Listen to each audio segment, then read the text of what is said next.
یہ بہن نے فرمایا کہ اگر ہم وطر کی تیسری رکعت پڑھ رہے ہیں، اسی طرح مغرب کی تیسری رکعت پڑھ رہے ہیں، تو کیا ان میں صرف الحمد پڑھیں گے یا ان کے ساتھ سورت بھی ملائیں گے؟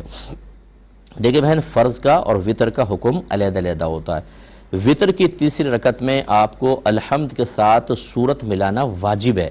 اس میں اگر آپ نے صرف الحمد پر اکتفا کیا، اگر جان بوجھ کر کیا تو سجدہ صاحب سے بھی تدارک نہیں ہوگا، یہ تو بعد میں نماز کو دوبارہ پڑھنا ہوگا، لوٹانا ہوگا آئندہ زندگی میں۔ اور اگر آپ نے وطر میں الحمد پڑھ کر سورت ملانا بھول گئیں اور بعد میں یاد آیا تو سجدہ صاحب ہوگا۔ جبکہ فرائض کے اندر تیسری چوتھی ہو، جیسے ظہر میں، عصر میں، عشاء کے اندر، یا مغرب میں تیسری رکعت ہو، دو کے بعد جب تیسری آپ پڑھیں گے تو صرف الحمد کا پڑھنا مستحب ہوتا ہے، اس میں سورت نہیں ملانی ہوتی، اور اب ملا لیں تو گناہ بھی نہیں ہے، لیکن بس اتنا ہے، مستحب ہے کہ آپ الحمد پڑھیں۔ تو اس کا مطلب ہے دونوں کے اندر فرق ہے۔ اور آپ کا یہ کویسچن کرنا یہ ثابت کرتا ہے کہ آپ نے نبی کریم صلی اللہ علیہ وسلم کے یا آپ کے پیرنٹس نے نبی کریم صلی اللہ علیہ وسلم کے اس فرمان پہ توجہ نہیں کی تھی کہ جب بچہ 7 برس کا ہو جائے تو اس کو نماز کا حکم دو، جب 10 برس کا ہو جائے تو مار کر نماز پڑھاؤ۔ اس میں اشارہ ہے اس طرف کہ جب بچے کو نماز پڑھنے کا کہیں گے تو پہلے نماز سکھائیں گے تو پڑھے گا نا بیچارہ۔ اس کا مطلب ہے پہلے سکھا دو، 7 سال یعنی 8ویں سال میں داخل ہونے سے پہلے اسے نماز کے بارے میں ضروری چیزیں سکھاؤ، پھر اس کو نماز پڑھنے کا کہو۔ 3 سال جو ہیں اس میں نرمی سے چلتے رہو، لیکن جب 10 سال کا ہو جائے تو اب تو سختی اور مار کے ساتھ نماز پڑھاؤ۔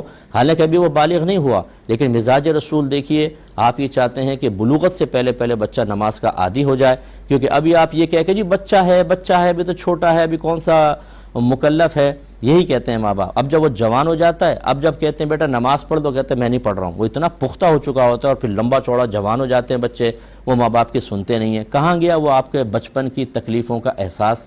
یعنی آپ کے نبی کو احساس نہیں تھا؟ معاذ اللہ، وہ رحمت للعالمین، ان کی رحمت اتنی کثیر، اس کے باوجود وہ کہہ رہے ہیں کہ بچہ 10 برس کا ہو جائے مار کے نماز پڑھاؤ۔ اور آپ کی شفقت اتنی بڑھ گئی کہ نہیں جی ابھی تو بچہ ہے، چھوٹا ہے، ابھی کیا ہم ماریں، کیا سختی کریں؟ اب سنبھال کے بتائیے آپ۔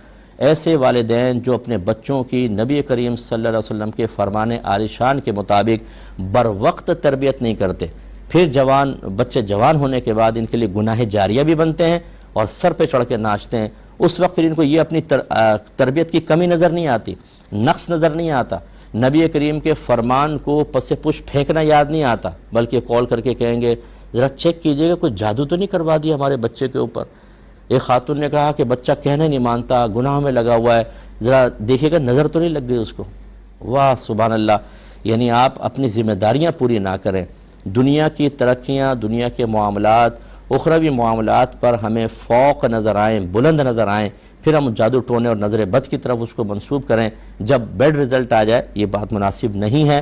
تو لہٰذا میں ضمناً میں اپنی بہن سے گزارش کرتا ہوں، ناراض مت ہوئیے گا، میں اگر کوئی بات کہتا بھی ہوں تو آپ لوگوں کی محبت میں کہتا ہوں، یہ علم سیکھیے، ٹھیک ہے؟ اب چونکہ